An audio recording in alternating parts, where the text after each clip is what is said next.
Hey everyone, this is Coloring Chemist. My name is Connie and welcome back to my channel. It's a haul.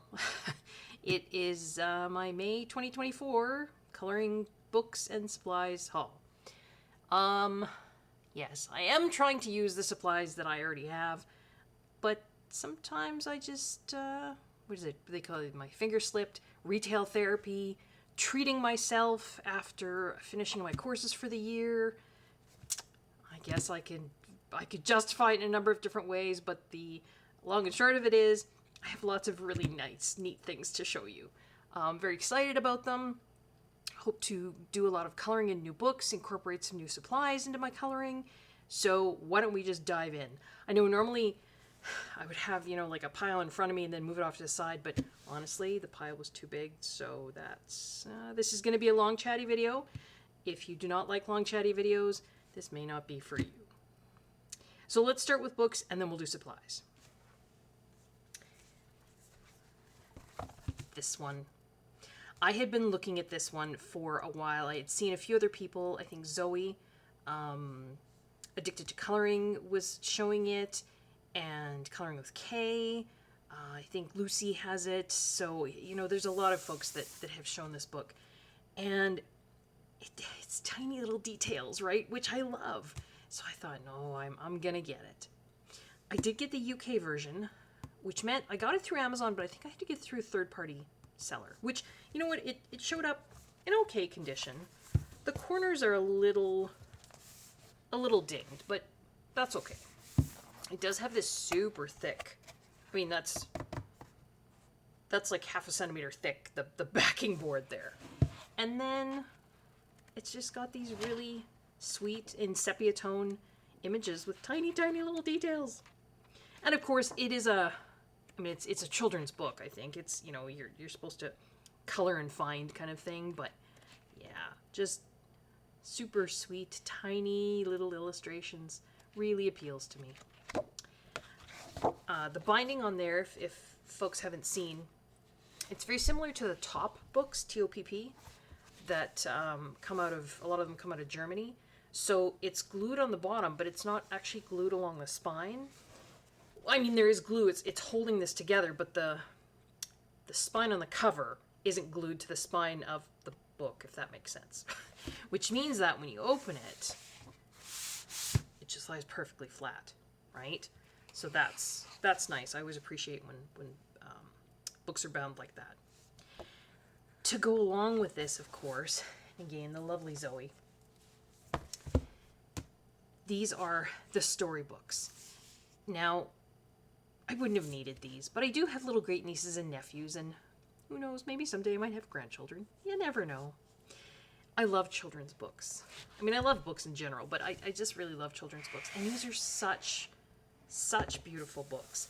And, I know Zoe on her channel, she's got a video where she's actually gone through and found the matching images in these books to the coloring book, so then you can copy if you wish. But these are, that's just, I love that. I love the muted color palettes. I mean, it's bright, but it's not bright, if that makes any sense.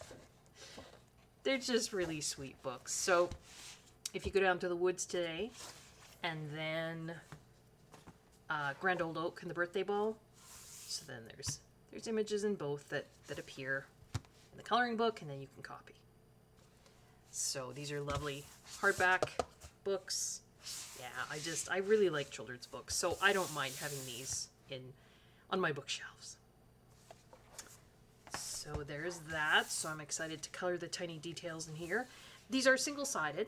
I mean, they've got like a wallpapery, just a tiny pattern on the back, but it's fairly thick.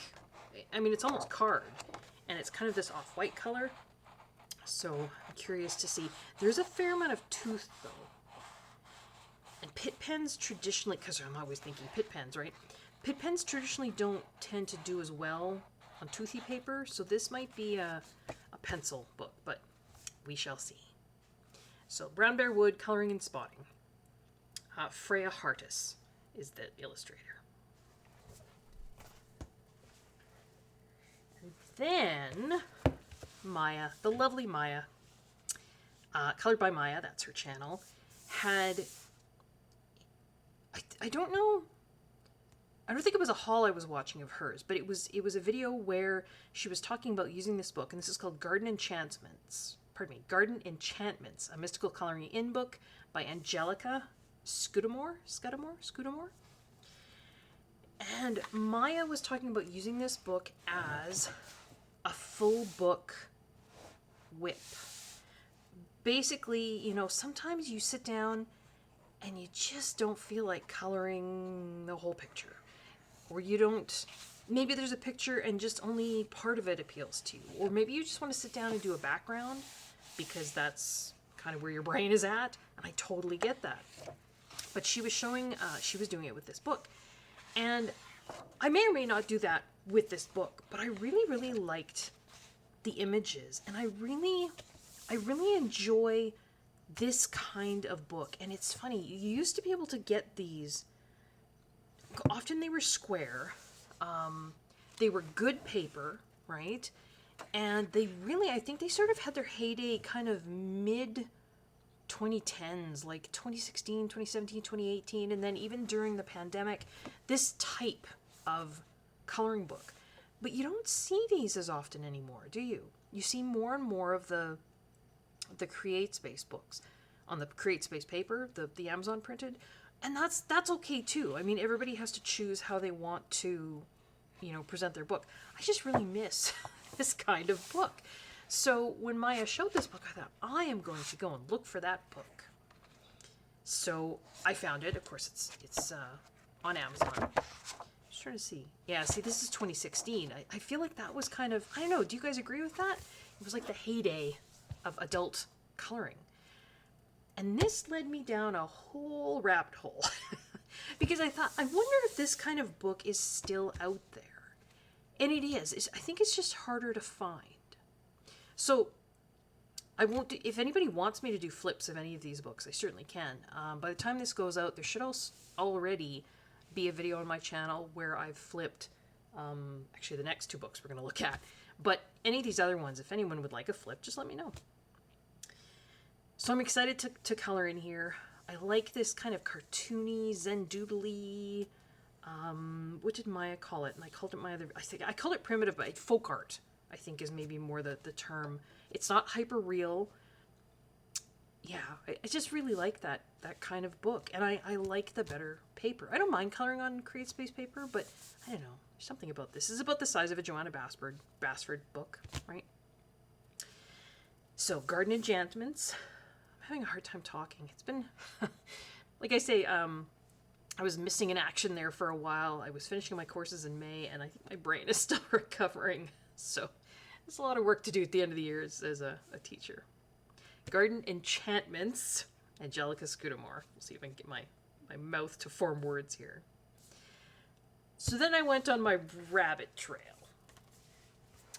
And these were two of the books that I found. And these are books that I did flip through. Just because particularly this one is such a lovely book. I found that this, and actually this book is more, you know, this is kind of the same idea, right? They're that square book, the really nice quality paper.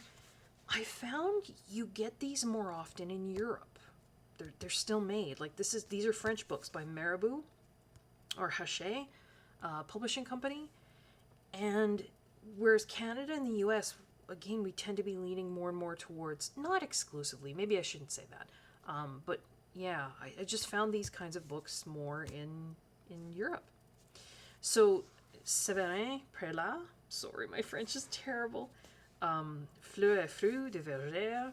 So this is, I showed this on the flip, it's like a botanical coloring book, but like botany. So you have, you know, the Latin name, you have the flower this is a cosmos flower, some information here in French, and then sort of like parts of the plant, right? So you've got a flower, some seed pods, you know, what the leaves would look like, what the side view of the flower would look like, Just reminded me of those really old-fashioned botany textbooks. So, yeah. So there's this one.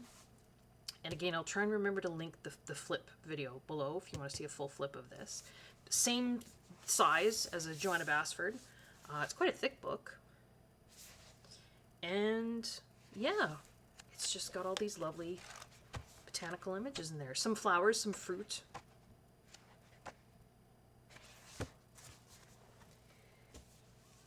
And I actually got that and this one, these French books from Amazon Canada. Not a third-party seller, like Amazon was selling them, so that was kind of neat too. This is such a pretty book. Sonia Cavallini, Jardin en Fleurs, so Gardens in Flower, I think that's how it translates. This is also Marabout, the publisher. A4 size, I think. If I had to guess, looks to me.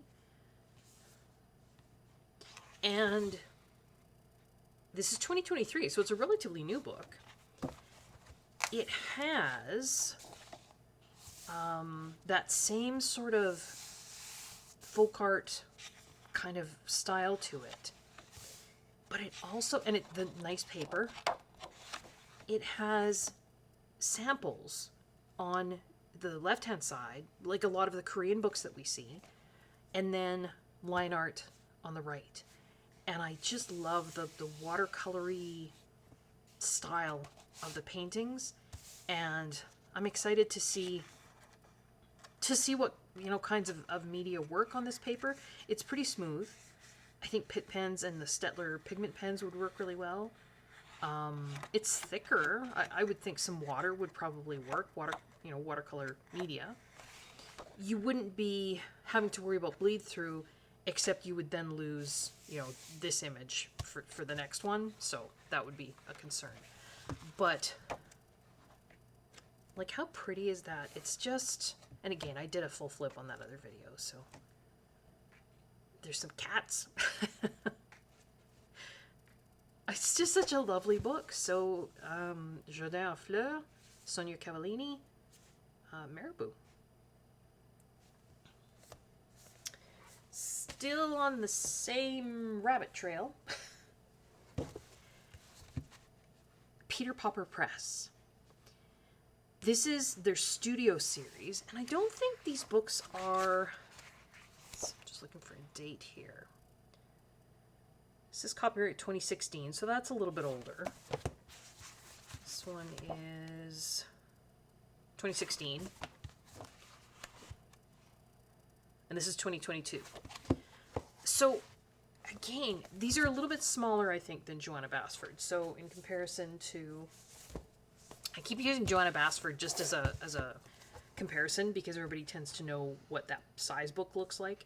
These are a little bit, can you see, in comparison to that, the French book, a little bit shorter and a little bit narrower. Still a square format, though. And again, I just feel like this was kind of like the heyday of adult, I don't know, maybe I'm wrong. Maybe it's just the style that I like. This is Zen Garden by Trina Delzile. Peter Popper Press, so it's not, Amazon printed. It's glue bound. It doesn't look stitch bound. It has like a, oh, it is. I was going to say it just has a printed line, but you actually can tear the images out if you wish. Kind of very Zen doodly. But I just like that kind of coloring that, just appeals to me. So this was a very pretty book. And it's one of those rabbit trails, like when you're on Amazon and you're looking at, and then it says you might also like this. That's how I found these. And then I was looking at this one and I saw this one come up and I saw the illustrator and I thought, I love Flora Waycott. So this is Follow Your Dreams, artist coloring book, illustrated by Flora Waycott. Flora Waycott has done, there's a nature coloring book, and it's called Winter Wonderland, I think. And both of those were published in the UK, and I think part of the proceeds went to support the RSPB, Royal Society for Protection of Birds, I think, maybe? Or it was like one of those kinds of things. But I thought those were the only two books she had. And then I saw this one. And again, she's got that very kind of folk art. I mean, truth be told, I like this more than this. But I do like this Zen Garden one as well. But I love this one. And so, yeah, it's very... It's not realistic. I mean, you've got an owl with flowers for eyes. But, I don't know, I just like I like her style. These are all single-sided. The other one was as well. And I was just really super excited and happy because, like I say, I thought those other two books were her only books, but apparently not. She's got this one too.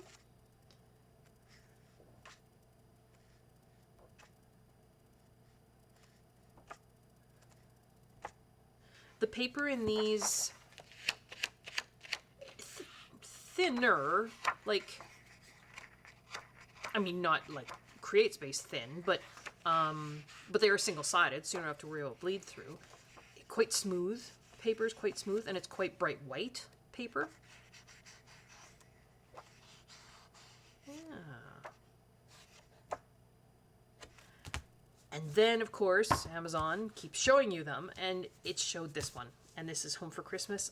I'm a sucker for a Christmas coloring book.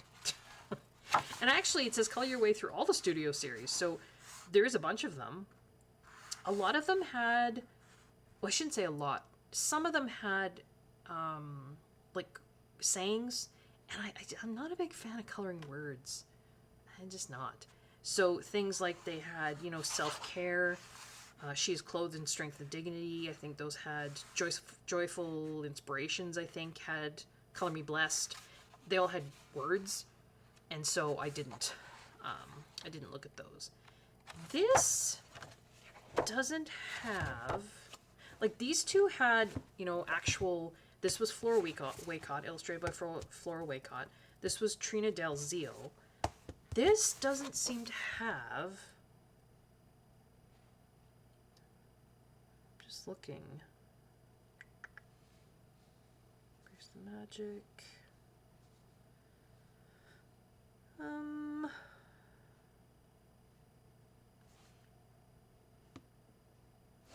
Just looking for an illustrator. Oh, these are Shutterstock. Images used under license from Shutterstock.com. Okay, that makes sense then. So, I think there's less kind of cohesiveness with this book in terms of, I mean, it's not. It's Shutterstock images. But they're being used under license, which I appreciate. You know, it's not...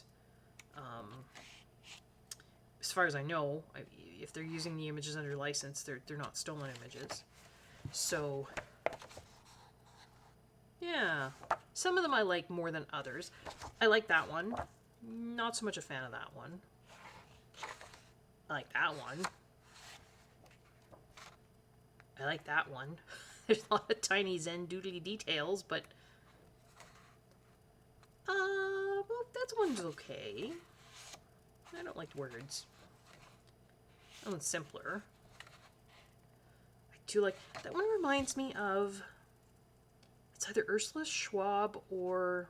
Oh, there's another German coloring book. Not Rita Berman. Oh, I cannot think of her name. But maybe it is Ursula Schwab. That reminds me of her style of artwork. But yeah, I am a sucker for a Christmas winter coloring book. So yeah, 3 of them by Peter Popper Press. I am also a sucker for really, really tiny details. And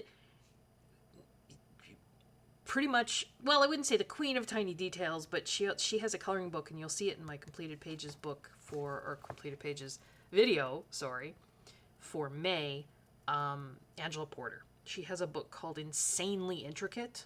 Oh, I love that book. Tiny, tiny, teeny, teeny, tiny details. But I saw she had this one. Now, I think this is older. Yeah, this is 2017, so this isn't a new book.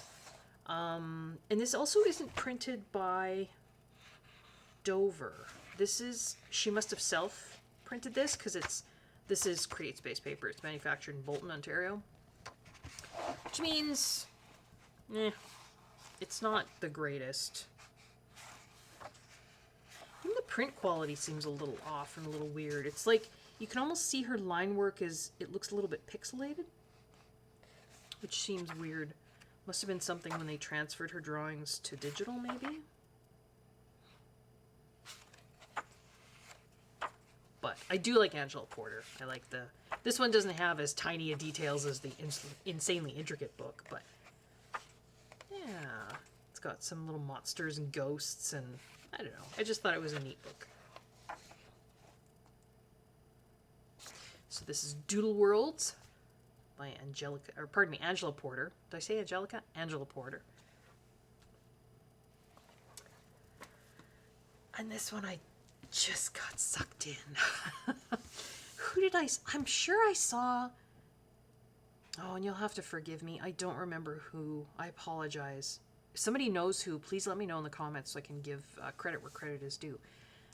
I thought it was on YouTube on someone's channel and they were coloring in it. Or was it on Instagram? Anyway, this is one of those posh coloring books. And it's the same company. It's Andrews McMeel Publishing. The same company that does the very gorgeous, sorry, there's a glare there. The very gorgeous Marjolaine Bastin coloring book. And they also do like the Thomas Kincaid, the Thomas Kincaid Disney books, right? They have this Peanuts book. And of course, I grew up, I was a child of the 80s, and I grew up, we didn't have a lot of money, we didn't have, a VCR or anything like that, and these Peanuts specials would come on television like once a year, right? So you'd have the Charlie Brown Christmas would come on, Christmas time. The Great Pumpkin, Charlie Brown would come on at Halloween. And you had to basically, you watch the TV very closely to see when they were going to come on. And then you had to watch them then, because if you didn't, you waited another year. This was definitely pre-streaming life. This was even just buy the DVD or buy the VHS video life. And so, I don't know, I have a soft spot for Peanuts. I do like the cartoons. And I didn't realize there was a Peanuts book.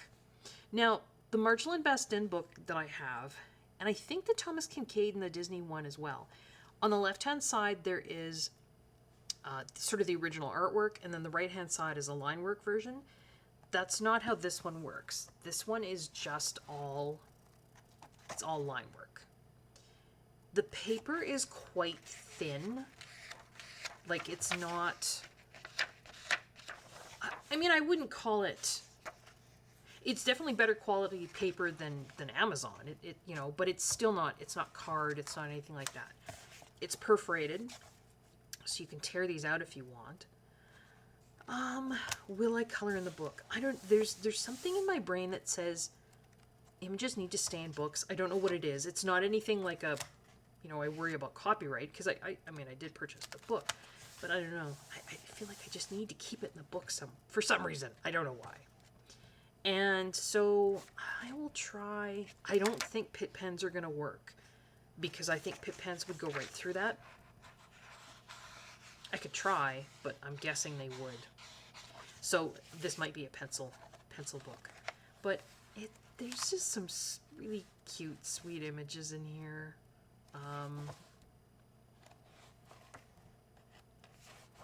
I just have a soft spot for Peanuts. Peanuts characters. Snoopy.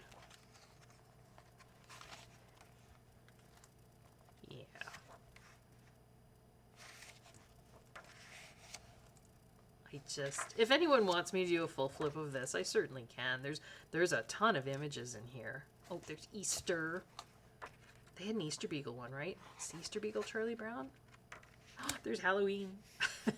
So, yeah. Just a very, very sweet book. So this is a Posh coloring book, and of course Charles M. Schulz is the creator of Peanuts. Now, I don't know. I'm trying to see if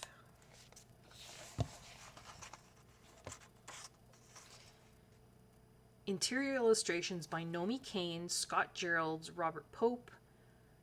Additional illustrations by Catherine Efford and Audrey Volkin. Because, yeah, I mean, Charles Schulz, I don't believe is living any longer. I don't believe so.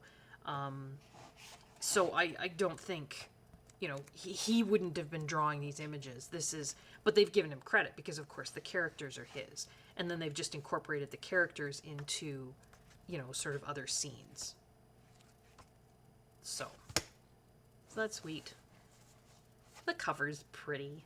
It just made me happy. So there we go, Peanuts. And then I made a discovery at my local Walmart. And you guys will have to tell me in the comments if this is true at your local Walmart. I'm in Canada, of course, in central Canada. And I guess I don't often look at the magazine rack. And I happened to be passing by, and I saw this. Do you have Coloring Heaven magazines sold in your local Walmart? I did not know that. I thought the only way to get them was either through like a subscription, or I think you can purchase them individually. Is it off Etsy or off their website? I don't know. This is the first Coloring Heaven book that I've ever purchased or ever gotten, because I didn't want to go for the subscription, and yeah, it just wasn't something that was kind of on my radar. And I had seen a number of people, you know, I think there's group buddy colors where people are coloring in this particular one, this Magic Jars pocket version. And I just happened to be walking by my local Walmart in my small central Canadian town, and there was a bunch of Coloring Heaven books on the magazine rack. So I didn't know that. So I don't know, you guys will have to let me know. Is that true with your local Walmart as well? Do they carry Coloring Heaven books?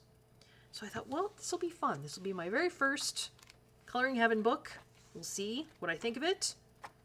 I'm probably still not going to get the subscription, but yeah, it was kind of bizarre to see them there. I did not ever think to look for them there. So there you go, Coloring Heaven Pocket, the Magic Jars one. Now this one, this is Kay. I don't blame you, Kay. Coloring with Kay. Kay, for those of you that don't know, is also a chemistry teacher. So she and I are both chemistry teachers. And she has had this book for a while. And I've looked at it on her channel, and, you know, I've seen the coloring she's done in it. And I've had it on my wish list for a while, and I finally just decided I'm going to get it. So this is the Wondrous Workings of Science and Nature coloring book. There's a lot of biology stuff in here. Some physics, a little bit of chemistry, lots of biology. So there's lots of, you know, ecosystems, and there's some botany, germination of plants.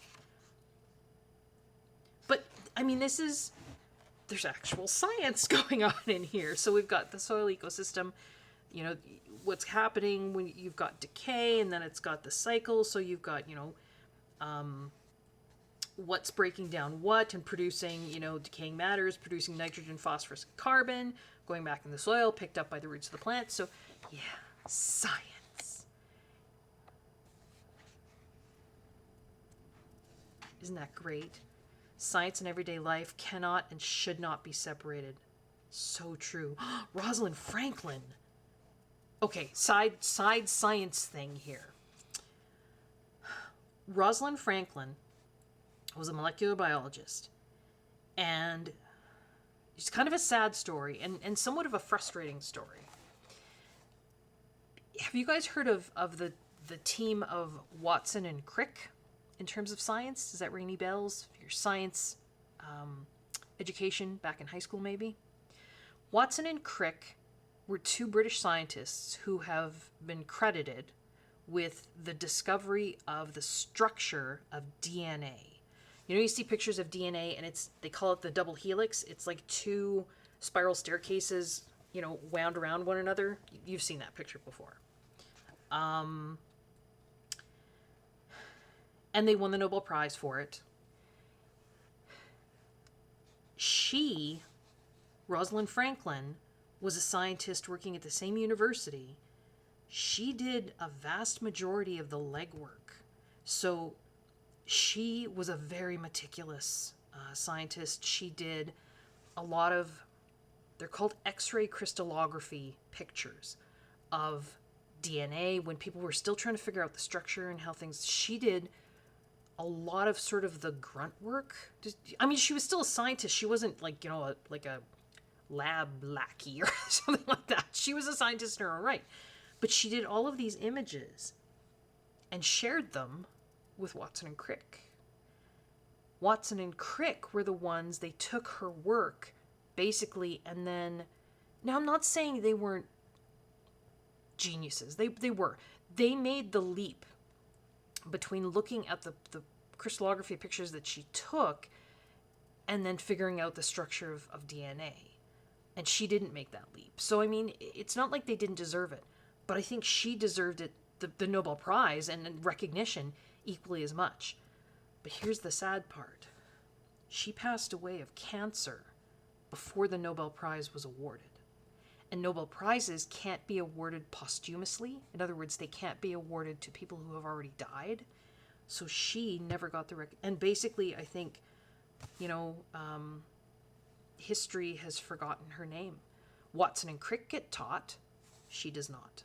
So, who's this is Rachel Ignatowski? Ignatowski. She also did the best-selling author and illustrator of Women in Science, so it doesn't surprise me. But I'm so glad to see that. So, sorry, little science aside there. Rosalind Franklin. There's a really wonderful biography of her. Oh my goodness, I can't think of what it's called. If you look up biography, Rosalind Franklin, you'll probably find it. It's older, but just talking about her contributions and yeah. So, and plus that quote totally is true. Science in everyday life cannot and should not be separated. Science is everywhere. It's all around us, and it's fascinating.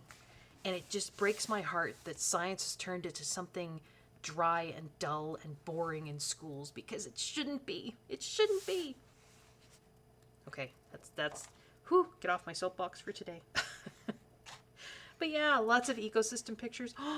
Lab equipment. Oh, I'm so coloring this page first. Oh, it's not even just like normal everyday lab equipment. There's like 2-neck round bottom flask, separatory funnels. There's a Buchner funnel. Oh, it's got a micropipette. Well, it doesn't have a case and condenser, but that's okay. We'll forgive them that. It's got a burette. Okay, that makes me happy. Sorry. Moving on with the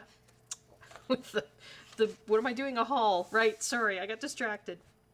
But yeah, there's another quote from Jane Goodall. Rachel Carson. So yeah, lots of women in science. So I think that's fantastic. Marjorie Stoneman Douglas.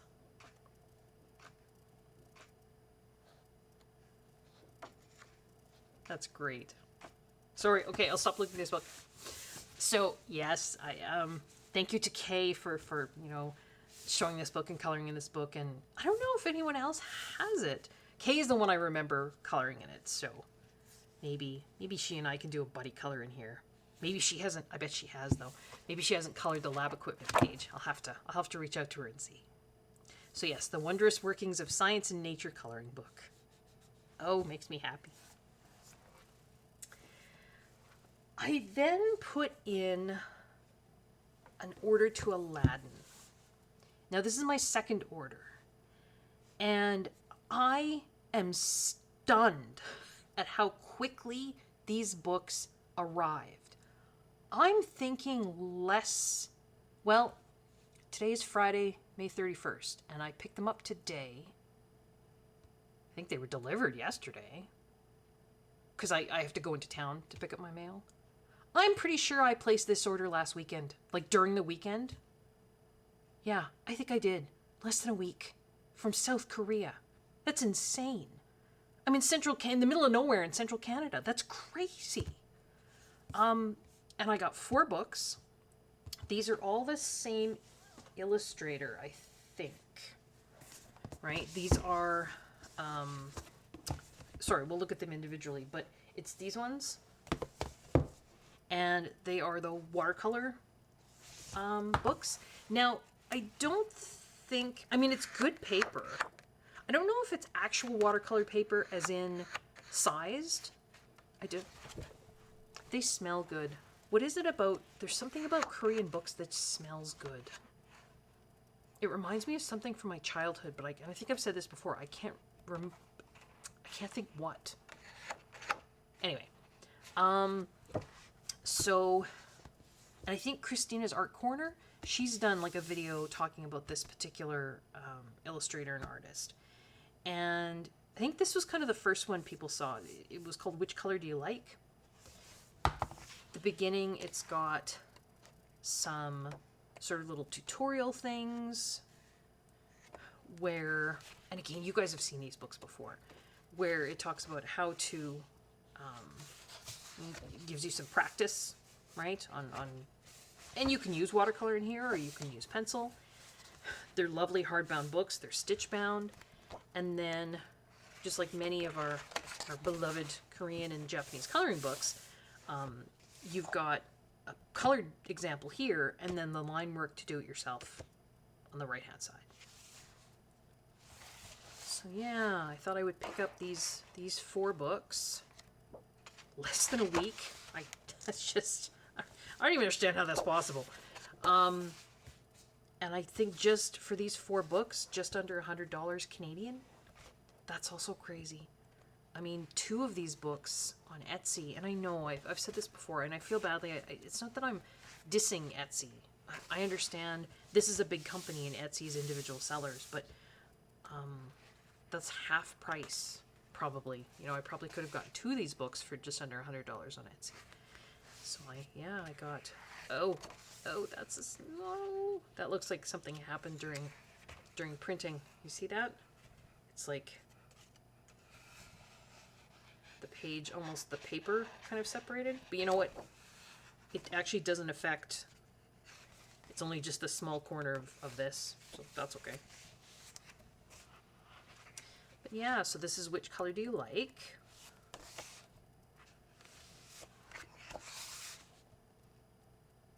That's going to be interesting for me to try and reproduce, because this is a much brighter color palette than I would normally use or work with. So yeah, that'll be interesting. And then these are all the same illustrator as well. So this was my first gardening book. This is quite a thick book. See that? And these are all, that's actually a little bit smaller than the one underneath. These are all about the same size. So that first book was more kind of a square, and these are smaller, but I mean quite thick, right? If you look at the comparison, thickness here. They're all lovely hardcover books, and again, we've got really thick paper, right? We've got, you know, a colored image there. This one's a little different in that it actually, you get the colored image, the line work, sort of like a note page, and then the line work again. So you have, I don't think the first one was like that, was it?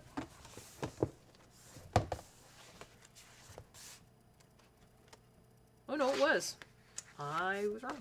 So colored image, line work, like a note page, and line work again. So you're kind of getting two copies of each image, which, you know what, I'm okay with that. You can either just use one for practice, you know, and I think that's what these books are for, because they're for, this is my first gardening or garden watercolor book. So they're meant to learn, for you to use to learn, I think. You know, you've got all these, they talk about color theory here at the front. Starland Art, I think, is her Instagram. Sorry, I should have, yeah, Starland Art. I should have translated her name. My apologies. But yeah, just talking about, looks like gradients, some color theory, mixing, the colors required to do different things, practicing different things. And then you've got, yeah, the colored sample, line work, a note page, and a second copy of line work.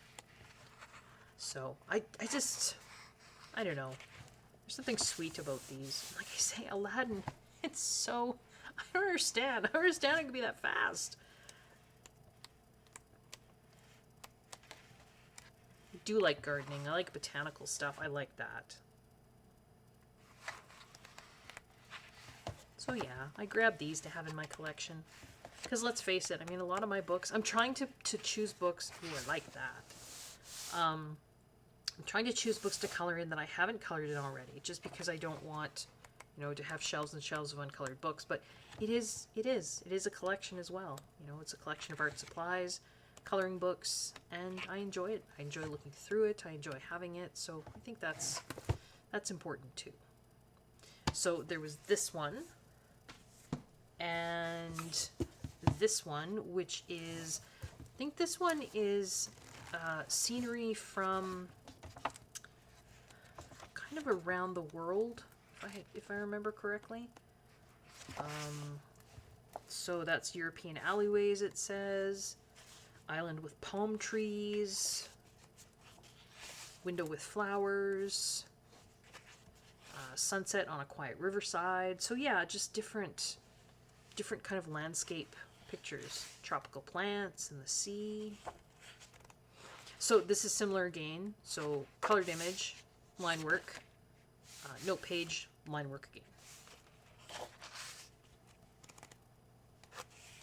European small 2-story house. Landscape with purple sky. So yeah, all kinds of, oh, I like that one. Where'd it go? Where'd it go? Winter forest with birch. That's pretty. I love birch trees. Blue gate with flower vines. So yeah. Again, if anyone wants a flip of any of these, just let me know. And the paper, like I say, they're watercolor books. I just don't know. I don't know if there's sizing. I haven't tried. There's a bit of texture, and they're definitely thick. So, yeah. And then this one, I think, is also kind of European, if I remember correctly, like European landmarks kind of thing.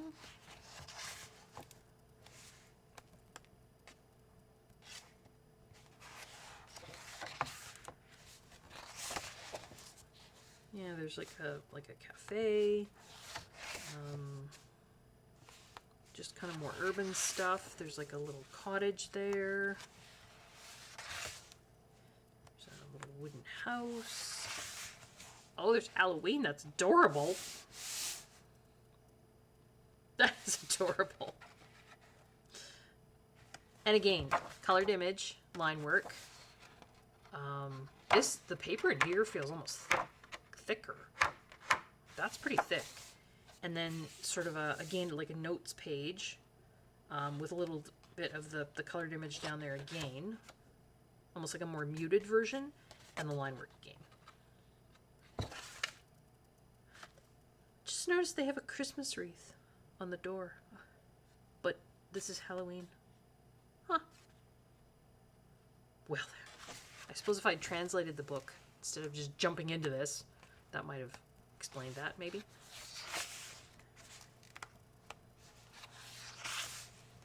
Yeah, hardback again, stitch bound, so, you know, I'm kind of pushing to flatten it out, but it actually flattens out really nicely.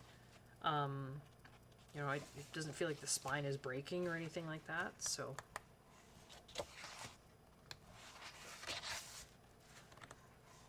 Very lovely. Oh, autumn. See, that's beautiful. Beautiful. So yeah, 4 watercolor coloring books from Aladin. Back to Amazon. Now, I did... Where did I put it? Hang on one sec.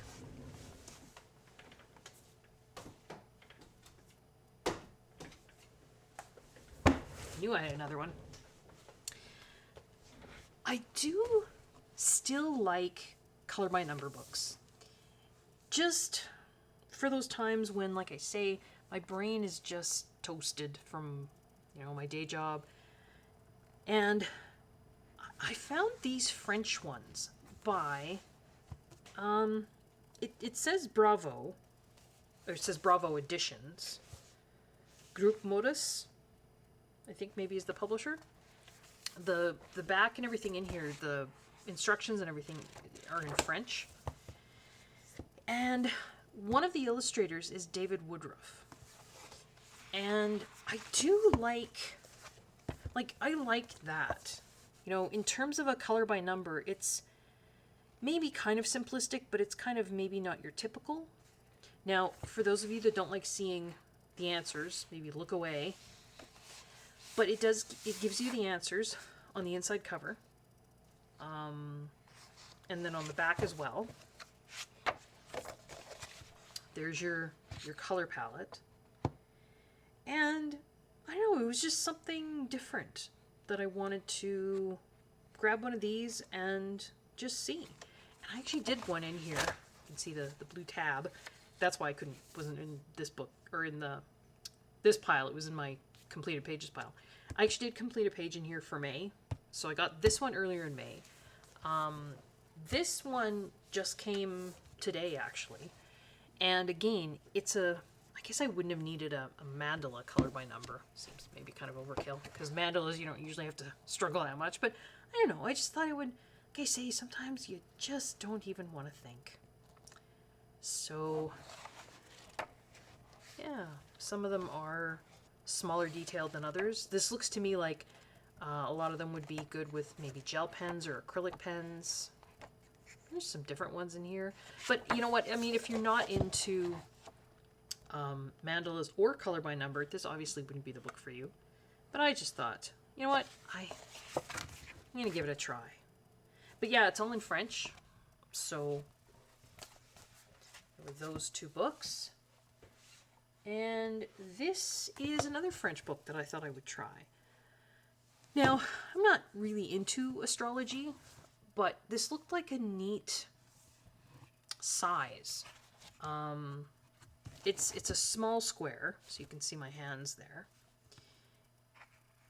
It's black,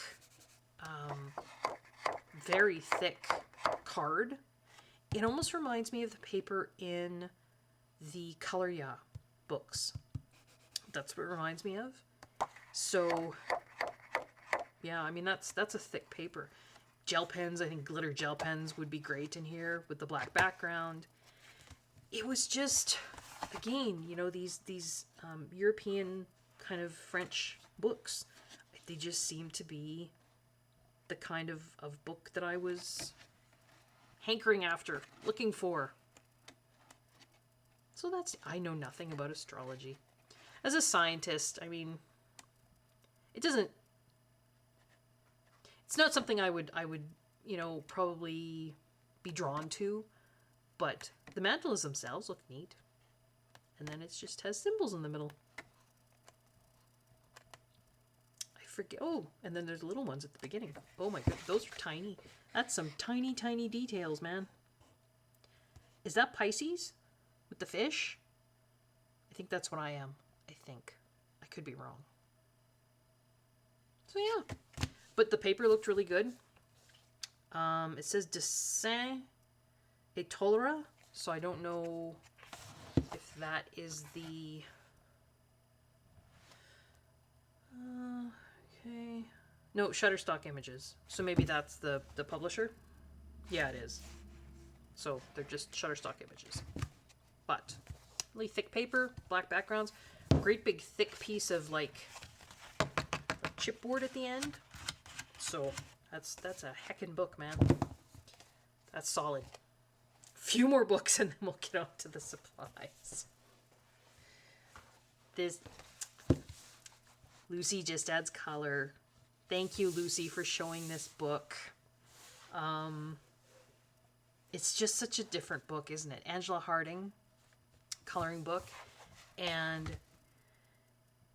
it's got Angela's illustrations as inspiration. So it's got these illustrations in the back, the full pictures, and it's just such a different style, isn't it? And they're just lovely. Lovely, lovely, lovely. And then on each page, so here we've got, like, this is the, and it's stitch bound, so that's good. So illustration based on Angela Harding's Winter Squirrel. So it's got sort of a little kind of, oh, what do you, like a little sample, a little vignette of that. But then if I turn to the back here, so we've got the line work here, there's the full image if I wanted to, right? I mean, this gives me an idea of the color palette, but if I want the full image, I've got it there. So, I mean, I could just take pictures of these with my phone and then have that in front of me when I'm coloring. The pages in here are perforated. So I suppose if I wanted to, oh, but then I'd lose. I was thinking I could actually tear these out, right? These end pages, and then have them in front of me, which would work, except for this very first one. That's the, that's the back side of the last image. So this is the American version, and I know that because OR instead of OUR. And I was wanting the UK version, but for some reason the US version was available on Amazon. The UK version said I could pre-order it, and the pre-order date was like 2030, the year 2030. So I don't know quite what that meant. So I just went with the UK version, but that's just so different. I like that.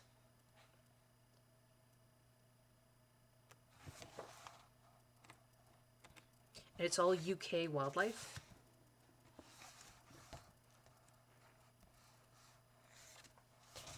Two Yorkshire, I guess Yorkshire whippets aren't exactly wildlife, but it's got a swallow there, so. Curlews.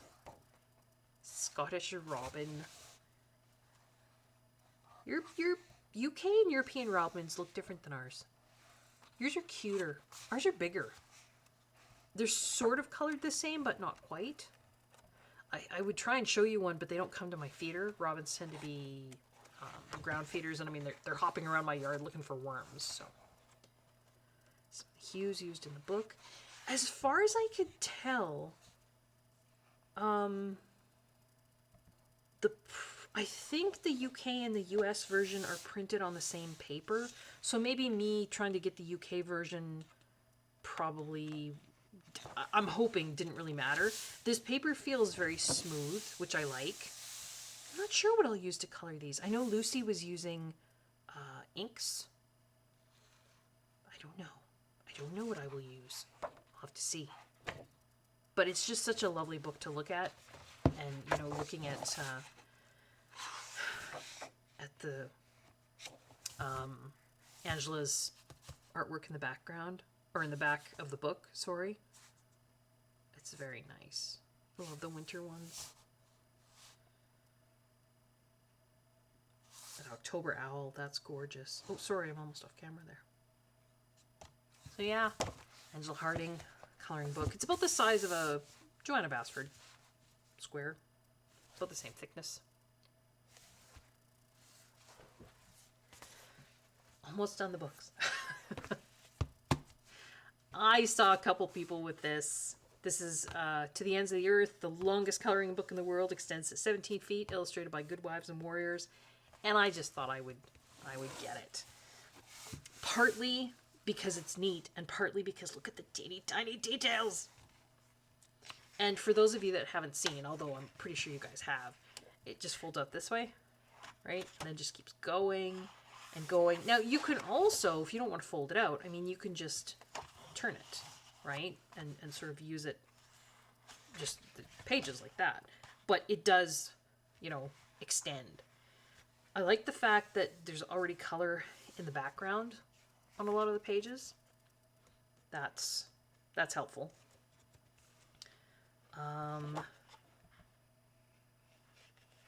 Yeah, like to me this looks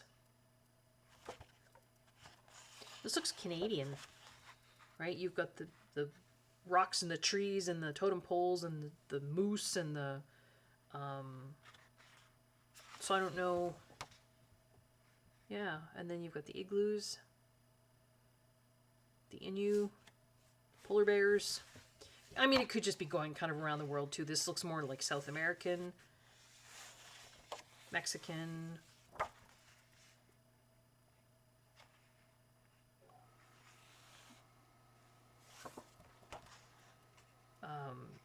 Asian. Sorry, I know this isn't all on screen. I can't get it all on screen. That's my camera won't zoom out any more than that. But I you know what? I know you guys have seen this book. Southern Islands. Yeah, I don't know. This is it's just let the adventure begin. So I mean, this is To the Ends of the Earth. So oh yeah, there's got in the back. So clear your way through a riotous world of dragons, exotic creatures, lagoons, temples, mountains, and deserts from your home to right the way to the ends of the earth. So wild wolf, Pegasus, Egyptian pyramids, Persian tree of life, peacocks, Chinese dragons, Japanese pagoda, Maori stingray, llama, Aztec calendar, condors, totem poles, polar bear, northern lights. So, very fun stuff. And tiny details, which you guys know I like. So there's To the Ends of the Earth. 2 more. I did not have this, and this is Emily Ladehal Oberg, and this is her fairy tales book. Now, I have her, well, it was called Sagar och Sagnar? Sorry if I have that wrong. And it's being reprinted and re-released. Thank you so much to Claire, Coloring with Claire. And it's now called Fairy Tales and Folklore. And I have that on pre-order. But I wanted to grab this one too. I mean, this is folk art, right? Swedish, kind of Scandinavian. But I do like, more and more I'm liking this style. And even these big open spaces, which typically I tend to shy kind of away from. I think I'm really finding I'm loving like the water-based. I'm curious how those Zig pens that I bought are going to do on a lot of these books. Because with the smooth paper, I think they should do well. And you can cover large areas quickly with those, right? So, yeah. I won't do a flip. I mean, everybody's seen this. But this is Emily's Fairy Tales book. And this was... Oh no, I have to get this right. She's almost I would say a brand newer channel. And hold on one sec. Mr. Coloring Chemist is just coming home, so I'm going to pause this just so he doesn't come clattering in. All right, I'm back. Sorry about that. Where was I? Oh, yes. This artist. This is, I'm not going to say this right. Masya Vandenberg? I'm sorry, that's probably not right. But I saw this illustrator on, is it Coloring Biker Mama? Yolanda? She is a lovely new channel from the Netherlands. And this was the only one that I could find on Amazon Canada. And I do love winter Christmas coloring books. So this is my Wondrous World Enchanted Winter. And it's that same European, just really good quality, right? You can hear it, almost cardstock paper. And again, if anybody would like a full flip of this or anything else, just let me know. But, yeah, again, very folk artish. Sorry, I'm shot here, am I?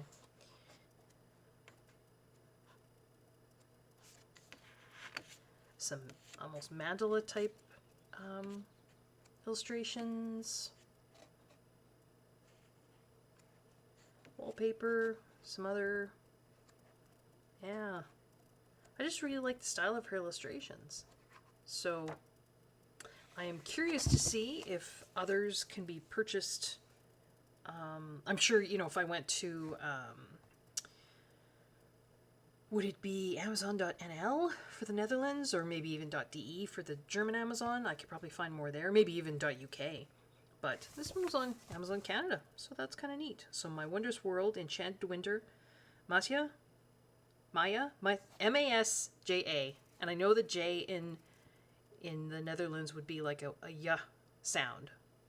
But I'm probably not saying that right, so I apologize, Yolanda, but thank you so much for introducing me to this illustrator. I was very excited to find this. And that is all the books. And all, right? All the books. I really did treat myself this this month, didn't I?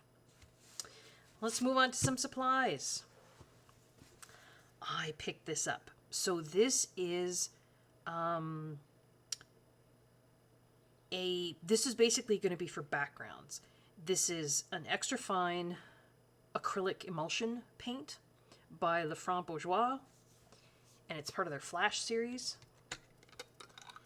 It's just it's very thick, and this was one of the ones where I think it was Coloring with Claire had used it, and then Jennifer Stay, Coloring Bliss, did a sort of black background kind of comparison video, and this was one of the ones that came out on top. Now, interestingly, when you guys watch my May 2024 completed pages video, I found something that actually works, and it wasn't this, although I will use this. It works pretty well, so you'll have to stay tuned and watch my May completed pages video to see that. But yeah, give this a try. So this is, I mean, it's basically acrylic paint. It's got pigment information. It's a vanillic emulsion. So yeah, it's like an acrylic. High covering power, ultra matte, right? Velvety. So it's gonna, and from the comparisons that Jennifer did, it doesn't, and also Claire, it doesn't streak, right? That sort of thing. So yeah, grabbed a jar of that. I also grabbed these. I didn't need these, but I thought it was an interesting way of packaging. So these are some of the Tuliart acrylic paint pens. Sorry for the glare there. There we go. This is the glitter set, and there are 12 colors, but within the box, there's both the extra fine and the medium tip. So there's 24 pens. Can you see that? Here, give you, like all Tuliart, they give you some extra nibs. But you've got 12 of the medium nibs, and then 12 of the plastic. So the extra fine nibs are that kind, right? That have just the white plastic nib. And then the medium nibs are those, I don't know if it's like they're fiber foam. They're like the yellow ones in there, right? Now, I did do a swatch, but I only did it with the medium ones. I didn't want to activate both the medium and the fine right away if I didn't have to. But I did want to see what kind of colors we would get. So once I activate the fine, I mean, this should be the same colors, but I'll swatch them up top there. But these are the medium. They're interesting. They're quite shiny. You can see that. There's a black, which is nice, a gold, a copper, and a silver, and then we've got a red, a pink, kind of a purple,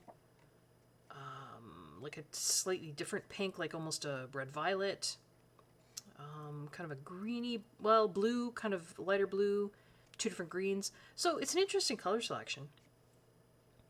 The glitter is silvery. At least it looks silvery to me, which means that, you know, depending, I mean, it is shiny. You can see it when you tilt it there, right? You are getting a silvery sheen, regardless of what color you put down. But you know what? I thought they were interesting. And the black doesn't seem all that shiny, weirdly. Just too bad. I'm always on the lookout for something that's a really nice black, but sparkly, glittery medium. I don't know. That just doesn't seem to have very much sparkle in it. Probably because if they put too much in, it ends up looking gray instead of black. Maybe. I'll just see what the fine one looks like when I end up activating that. But yeah, Thule Art. They also make a 24 pack like this of their, with 12 metallic colors. Again, or sorry, 24 metallic colors, 12 in the medium, 12 in the fine, extra fine, that are, I mean, it's the same colors. So basically you're getting 2 of each. Excuse me.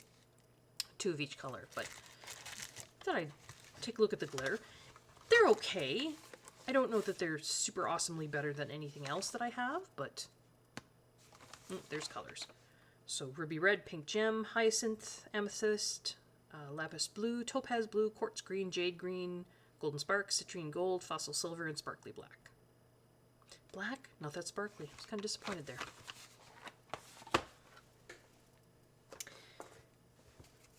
This is interesting. Now, I'm going to grab somewhere here. There we go. This is a black Post-it note pad. And, sorry, this is my trusty white Faber-Castell Pitt pen. I really like using this for all kinds of things. And I think I have a video, it's actually 3 videos, where I talk about, you know, how I color with Pitt pens, what I do with them. And in one of those videos, I talk about using the white. Because the white is somewhat opaque. It's not opaque like an acrylic paint pen would be, or even a white gel pen. But you know what? That's okay, because I don't use it for that purpose. But sometimes I would like it a little bit more opaque than it is. So Pitt pens, of course, have this really fine brush tip. And I was actually trying it a bit there. So this will be... Can you see? I mean, it's kind of opaque. It loses some of its opacity as it dries. But I saw this on... Where did I get this? Markersupply.com, I think. And this is a Zig Fudabiori, is that how you say that? Pigment pen. Now, I had previously purchased some of these in different colors, but I saw that they had a milky white. And it also has a brush tip, but it's much bigger and chunkier. You see that than the Pitt pen? But I thought, well, it does say water-based pigment. Somewhere, maybe on the, excuse me, maybe on the listing it said opaque. And I thought, well, I mean, let's see if it's the same as Pitt pen. So we'll call this Zig. So it's, I mean, it's a much thicker brush, so you can see it was harder to write. But actually, now that I'm using it this way, see, I tested it up here and it almost looked more opaque, but that was a couple days ago and I was covering a smaller area. So I wonder, I'm going to try something here. You shouldn't have to, sorry if it's making things shake, you shouldn't have to shake this, but yeah, it's like when I use it on a small area, it almost seems more opaque.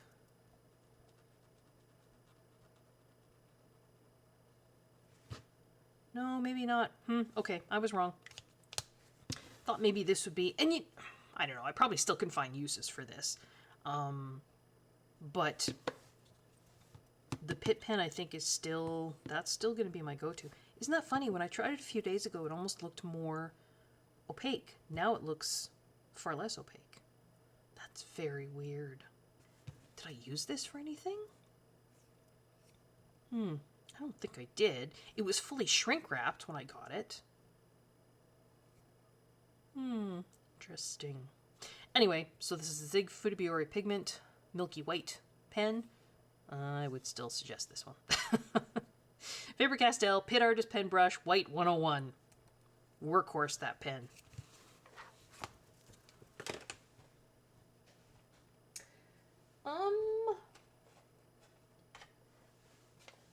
I got some paints. And did I need these paints? No. But I saw them on, I think it was Doodle Robot's channel. She had the Gansai Tambi Granulating Colors set. And I have all of the Gansai Tambi paints. So, I don't know, maybe it was a full set syndrome thing. I thought, well, I want to get these. There are 5 colors and then 1 empty pan. Now, they come like this. I actually don't have them in here because I have them in, we'll get to this in a second, this. Most of my Gansai Tambi I kept in the original box. And so, you know, even if I can just grab here, like say, so I'm digging out of a drawer to my side here. This is the Art Nouveau set. They come in these lovely boxes, but if you have limited space on your desk, they're somewhat impractical. Particularly, I also have the 36 set, and of course then you have a little swatch inside the lid. They're lovely paints, but if you're only looking to use a few of them, you still kind of have this whole thing out in your desk, and I don't know, I was just, yeah. Lisa Taggart, Inky Bliss, who does lovely, wonderful, amazing mixed media stuff on YouTube, she works with the Gansai Tambi paints quite often. And she had this little palette. I thought, well, that's really cool. Because she could just pull out, because in these cases, these Gansai Tambi cases, the paints they're loose, right? They're not actually stuck down in there. You can take the pans out. And I mean, I could just have taken out the pans, you know, say I wanted to work with, you know, just a couple of colors. You could just take the pans out, put them on your desk, and then put them back. But yeah, then they're just sort of scattered around your, I don't know. I had just seen her using this little palette. I thought, well, that's very clever. I wonder if that's on Amazon. And she does have an Amazon list on that she links in her videos that gives sort of a list of, you know, the supplies that she tends to use. So I grabbed, this was a set of 2, but I did something with the other one and now I can't find it. They're just plastic. I'll show you here. It's just, this is dry in here. It's just plastic. It's cheap. But these little rectangular squares fit these pans perfectly. Now, I mean, it's not like they click in there. Like if I were to turn this upside down, these would fall out. Although they're pretty sturdy in there, right? And then you've got these little mixing wells. So that's where these are. These actually should go in there. And that's the set. So it comes like that. And I had swatched these out. Now, what did I do with that? But I think I put too much water. So these are very pale. If you look at Doodle's videos where she's working with these paints, she's got a much more vibrant swatch. But you can see these are granulating colors, so they've got that color separation. So there's Aurora Red, Aurora Pink. Get this out of the way, it's a little shiny, so is this. Oh, there we go. Aurora Orange, Aurora Blue, and Aurora Violet. And you can see, particularly in that one, you can really see the color separation there. And I do need to do another swatch of these where I don't water them down quite so much. But with granulating colors, from what I understand, you really do need water, either on the paper or mixed in with the paint, to let those pigment particles move, right? Otherwise, you're not going to get, you know, a nice granulation effect. But yeah, these got two. And this isn't watercolor paper either. This is just like the accent opaque stuff that I use for mixed media. But I kind of like to swatch on that because it's more like the kind of paper that you would get in coloring books, whereas, you know, I could swatch on actual watercolor paper, but that's not what I'd be coloring on or using these on. So, but I do have now all of the all of the Gansai Tembi paints, even because, oh, and I was going to do that too. So I have most of them, like I say, in those green boxes. The other sets that come in these little sleeves, like they've got some of their pearl colors and gem colors, I didn't keep in the sleeves. I actually moved them to, and I think I showed this once before. Moved them to this lovely Derwent tin that was the graphitin pencils came in, but I don't have the graphitin pencils in here anymore. And then I put swatches on the inside, both on white and black. But I don't have any room left in there. So I've got the starry colors, the gem colors, the pearl colors, the opal colors, and the graphite ones. But these won't fit in there. So that's okay. They'll just have to stay in their little sleeve. And then the only Gansai Tembi color that doesn't occur in any of the sets, but you can buy these paints open stock, is this one. And I got this quite a while, last year maybe. And it was just sort of sitting in a drawer because I didn't really know what to do with it. Oh, there's a little flea fly on my finger there. And it's called Gofun White, G-O-F-U-N. And I think it's crushed shells, which gives it its color. But I kind of never had a place to put this. So I think I'm going to put that in there. And I'm just going to save this empty pan for, I don't know, something. Because when I'm using these, I'm more than likely going to be using this tray. Because it's so handy. The little pans fit in here. You've got nice deep wells. I don't know if you can see that. See the depth of them there? For mixing or adding water. If you didn't have 5 colors in here, say you only had a few, you could use these spots for mixing as well. And if I could find the other one, then I'd have a second one of these. It's somewhere. It was the end of the school year. Things got kind of wild. So, yeah, I'll keep these with my other Gansai Tembi paints. I'll have to fight to get that back in there later. And I'll put that empty pan aside somewhere. But yeah, this is super handy. Now, me being me, there was also, so this came in a set of 2, and it's plastic. That's all it is. There's also a ceramic version that was just 1. So I thought I would grab that too, just to see, you know, which one of these I liked better. I think the pans fit better. Where's that empty pan? The pans fit better in the plastic one. In the ceramic one, they're quite, right? There's the rectangles here are a little bit bigger. The wells here the mixing wells are bigger than these, but these are deeper. So, you know, other than the fact that this is ceramic, so it's, you know, it's a little heavier, whereas this, right? So if you're really going in there with your brush, this might move around on your desk, which is kind of why I wanted to see about the ceramic one too. But because these trays are bigger, these openings, if you're going in there with your brush, the pan's going to move around anyway. So, whereas the pan in here, right, if I'm moving, it's not the pan that's moving, it's the whole tray.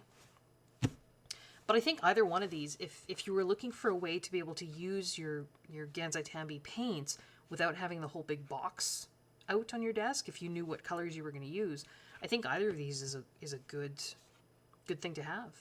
And I mean, you can use these as mixing trays for just regular paints too. It doesn't just have to be for, you know, this just happened to fit that size of pan, and this is an odd, you know, it's, these Gansai Tembi paints don't come in the traditional half pan sizes. They're these sort of really broad, flatter pans. So yeah, and these are both just from Amazon. I don't know if I'll put links in down below just because there's so much stuff. But if you need links to anything, if you can't find links, just let me know and I can certainly pop those in the comments. Doodle had also looked at these White Nights granulating paints. And so I thought I would try, and you know what? I think Kay, Coloring with Kay, she's had these for a while too. Now there are two sets. There's one that's more of like a galaxy color, lots of blues and purples. I think maybe that's the one Kay has. And then Doodle had bought that set, and then she'd bought this set, which is more, I think they called it earth tones. And I actually cut this and took this out of the packaging. I don't know, I wasn't thinking. I should have unpackaged it with you on camera, shouldn't I? Came in a box. These were all wrapped, so I had to unwrap those. Did I? Maybe I did. Isn't that terrible? It opens up. This ends up kind of tilted a little bit when you open it. I don't know if you can see that, right? Because if I... See? So, when you open it, yeah. But, I mean, it seemed okay. There's mixing places here. I think this might pop out of there, but I'm not sure how. But there was some nice mixing areas. There is a spot for like a little travel brush. And these pop out of either side. And then you can pop the pans out. The pans have numbers on them that correspond with... there might have been some literature that had color names. Oh no, it did on the... that's right, it was on the box. Because I trimmed this off the bottom of the box and just taped it to the lid of the palette. And it has pigment information, it has opacity, and it has color names. So we've got yellow tuff, red brown hematite, gray violet granite. So it comes with a little swatch card. I wrote those names on the swatch card. This was just blank. So I wrote the names and numbers on there, and then I swatched. So you can see the colors there. Hopefully my lights don't wash it out too much. But you can definitely see, you know, the granulation going on there. But yeah, this was called the Earth Tone set. And there's definitely some more earthier colors in there as opposed to, like I say, the other one was more just kind of blues and purples. It was very like a galaxy kind of palette. And this one is more, you've got your earth tones and greens and things like that. But they are, I think these are full pan sizes. Is that a full pan? Looks like a full pan. Well, yeah, maybe. So you get a lot of paint. And like I say, they do have the numbers. So this is 762. So this is Green Mist. They come in this plastic palette. Like I say, with a mixing area. You've got your swatch card. I believe they are Russian. White Nights is a Russian company. So this is going to be some Russian lettering here. Swatch card fits in there. I was just... From my understanding... Well, for most watercolor paints, rather than using them directly from the pan, it's usually always better to sort of put some of the color onto a palette and then use it from there. You don't have to, but that's what I was doing. So you can see some interesting, I mean, they're granulating, right? So when this dried, and that's kind of why I left it there too. This is I think that's the Turquoise Rose Mist. So it's turquoise, but around the edges, can you see the pink there? And this one, like you can see the blue around the edges. Yeah, so you can see the granulation after it dried in here. So I thought that was kind of neat. It's kind of why I left the colors in here too. Although that one did. So this was one of the Aurora colors. So this is Aurora pink maybe or something like that. I don't know if you can see that. Maybe. But it's pink, and then you can see the green edging. You can see it on that one too. So that was kind of neat. But yeah, so these are White Nights granulating colors. The Earth set. I think it was something like that. Not too much more. I did receive, and by the time this video goes out, you guys should probably have already seen the review video. Paul Rubens reached out to me. They've actually reached out to me a few times for different products, and I've kind of in the past very politely said thank you, but no thank you. More because I don't know, I felt like who am I to review art products? You know, like, I'm not an artist. I don't know what I'm doing. And so this they reached out to me again, and they said they had these new 5th generation watercolor paints, and would I be interested? So I thought, well, you know what? I will give it a try. I looked online on YouTube, and a lot of artists, watercolor artists, had reviewed these probably about a month ago, maybe a month and a half.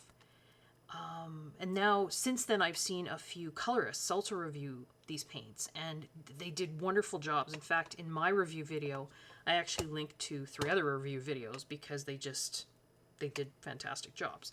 But yeah, so this is the 5th generation artist grade Paul Rubens watercolor paints. There are the colors.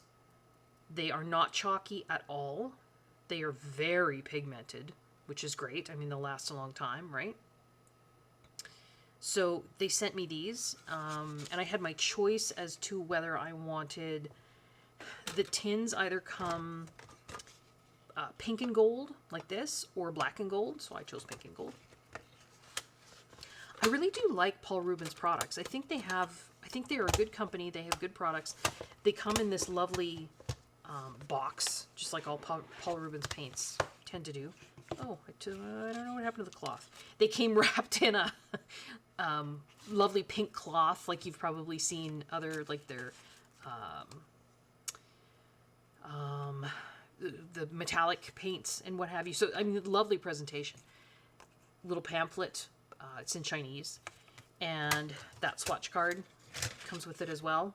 I think I need to trim it down a little bit more. It doesn't quite want to fit. Well, maybe if I did it that way. Maybe? Yeah, it doesn't quite want to fit in the box. Sort of fit. The other ones for their metallic paints. Oh well. But yeah. And then, so they very kindly sent that to me to review. So, like I say, you guys probably will have seen my review videos already. And they also included some glitter watercolor paper. And it's the same paper that, actually, the swatch card is printed on. Now, I don't know if you can pick up. It's a really subtle glitter. And the glitter it doesn't come off in your hands. You know, like it's not coming off. So it must be sort of right impregnated into the paper. I don't know if the camera will pick that up or not. It's a very subtle glitter. So that was a lovely addition that they stuck in for me. There's 16 sheets. It is 300 GSM, I think. It says 16 and then there's a 20. I didn't actually count them. I'm not sure what I'll do with it, but comes in this lovely plastic covering here. It is definitely thick. So, yeah, 300 GSM. I don't know. I have put 300 GSM watercolor paper through my printer before. My printer was not happy about it. So, I don't know. And I mean, the glitter doesn't seem to come off. I would hate for the glitter to get all in my printer. Because I can't think, because I'm not a watercolor artist, I don't know what I would do with this other than print a coloring page on here, right? It is smaller. It's not 8.5 by 11, and it's also smaller, I think, than A4 size. Is that the size you guys have in the UK? Because I think I measured it on my video, and it's a little bit smaller. So, again, you know, assuming my printer would take the weight of it and that size paper, I could definitely run it through and print a coloring page on it. It's just got this really subtle glitter impregnated in the paper, which would make for a fun, you know, coloring page. But yeah, because I don't watercolor, I guess I could try. But it was very kind of Paul Rubens to to contact me and ask me if I wanted to look at this. This is their YouLan watercolors. I go through and I answer a lot of different questions in my review video, so if you guys want to check that out, you can. Just, you know, in terms of why are these different than previous watercolors they had, all that sort of stuff. So, my last but not least big purchases. Oh, look at all the lights there. What did Connie say in a past video? Connie said, I don't have any oil pastels because I don't know what I would do with oil pastels, and it doesn't really seem like the kind of thing I'd use, so I don't have any oil pastels. And now I have 120 oil pastels.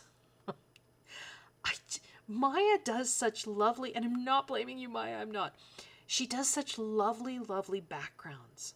And I just thought, they look so fun. I want to give it a try. So there's this Montmartre Premium Extra Soft Oil Pastels box. 120 different pastels. Let's open this up here, some of that glare. There's your colors. I haven't actually swatched them myself. This just sort of comes printed inside the lid. But there's some lovely pastel colors in here. Pastel red clay, pastel mauve, amaranth pink. They just look like really lovely, the kind of colors that I would really like. So then you have that piece of cardboard. You have a little piece of foam. And there's 2 trays. And the trays are actually really well made. They have these little ribbons for lifting out. And you've got a plastic tray with the oil pastels, but then it's in, I don't know if you can see that, it's in like a cardboard tray as well. Now, I mean, there's some flex there. It's not the sturdiest tray in the world, but these are pretty budget. I mean, they're not, you know, it's not Sennelier or anything. Extra soft oil pastels. They have a color number, color name, and they're wrapped. Yeah. So I'm hoping they will be fun to play with. So there's one tray, lovely colors.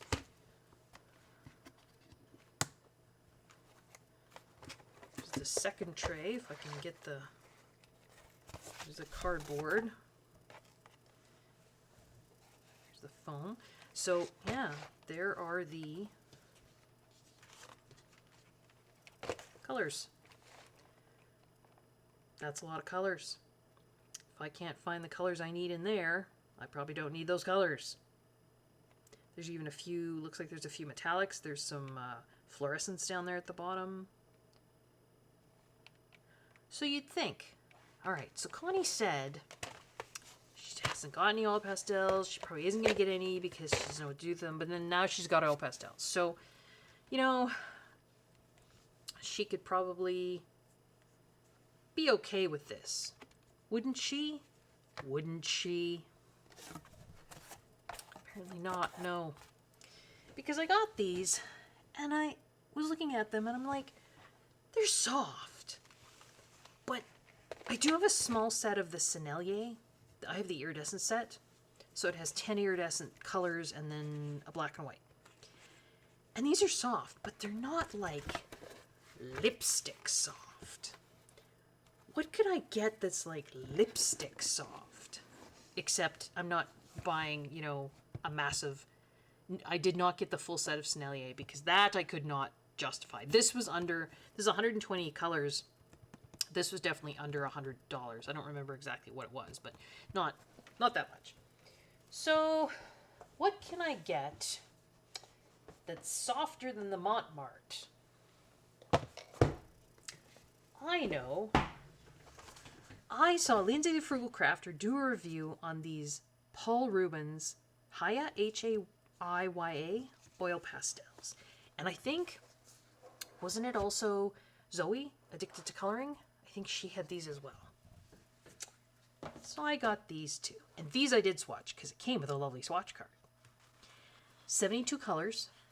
So I put these down really lightly, and then I think I blended out just with a piece of tissue on my finger. So, I mean, I certainly could get more saturated more depth of color with these if I just laid down more. I was just swatching, so I was just putting a little bit down. There are numbers and maybe names in Chinese. I'm not sure. But there's numbers on the swatch chart, and then there's also numbers. So then there's this foam. There's numbers on the pastels themselves. So this says, for example, this has the color. So this is 207, and then it says ash blue.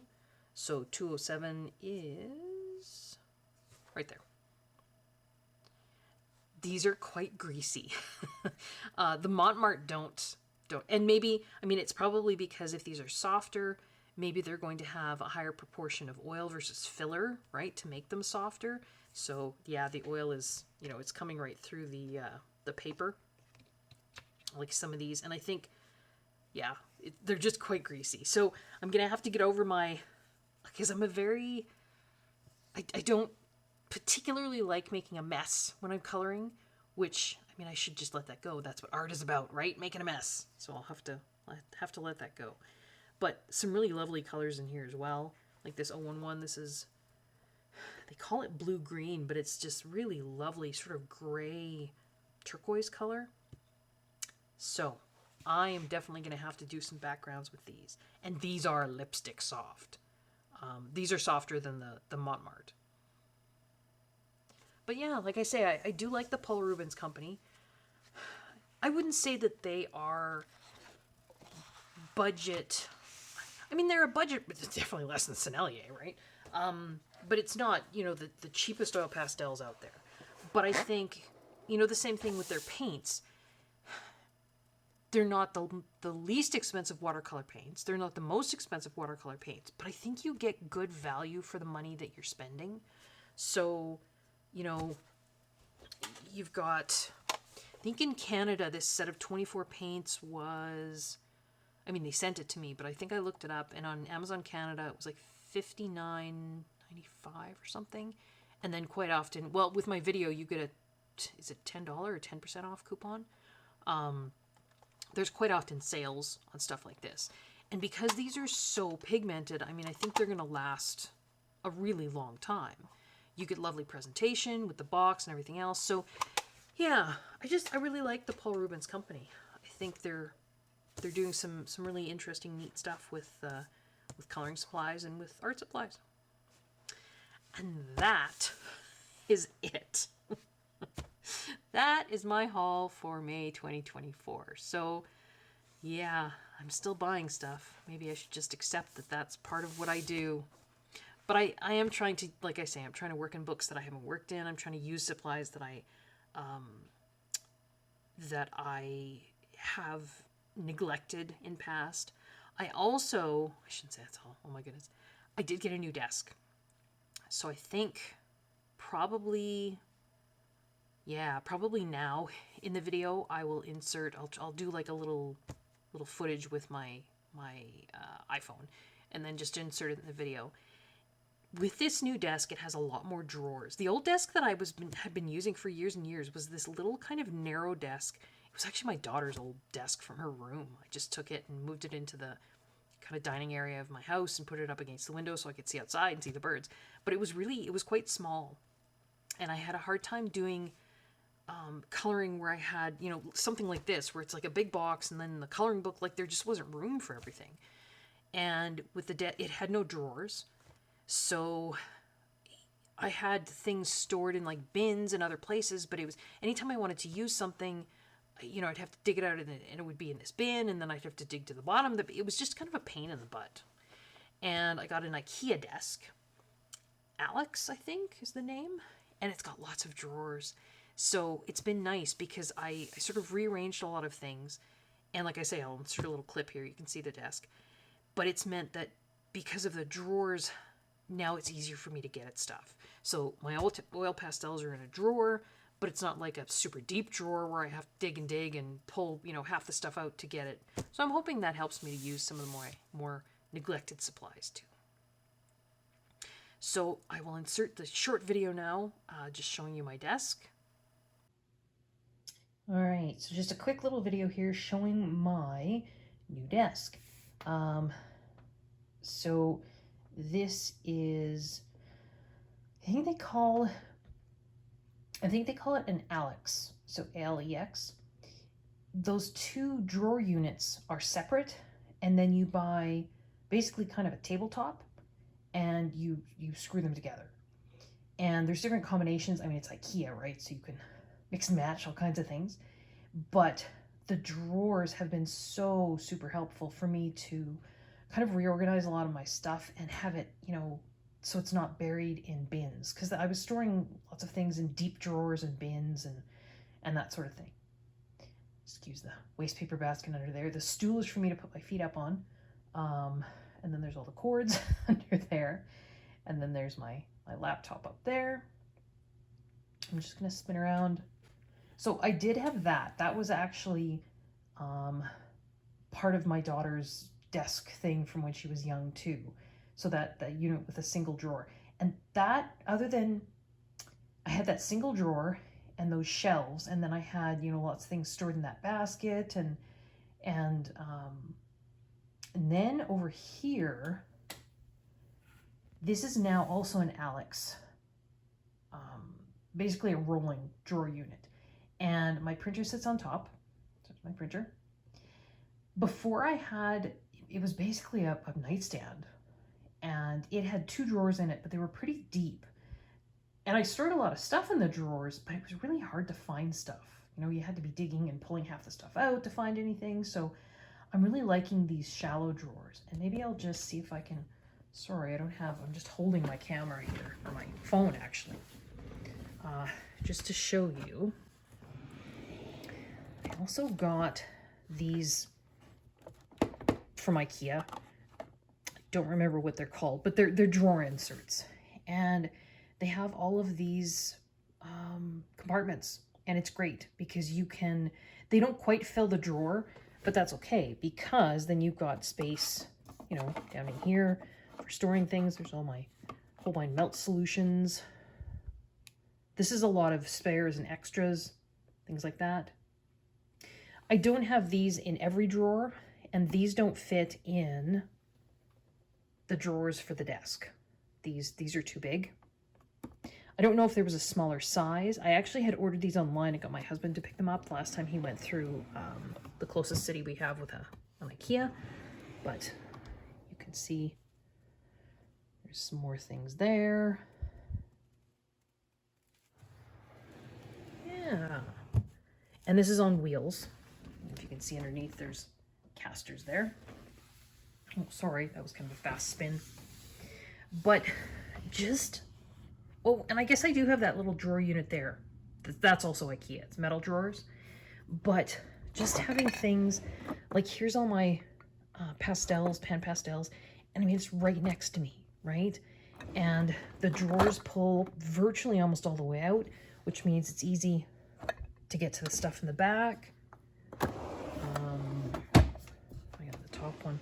I moved things around, so I don't even remember what's what. There's the pearlescent inks. There's some gilding polishes.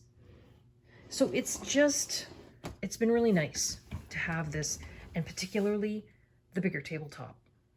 There's more space there for me to spread out, to, do mixed media things without worrying about, because I don't want to raise up too much, because I do have something on my computer that I kind of don't want to put out there, but my computer is up on a little glass stand there, but yeah, just being able to do mixed media stuff without worrying that I'm going to be, up against my computer and getting stuff on my computer.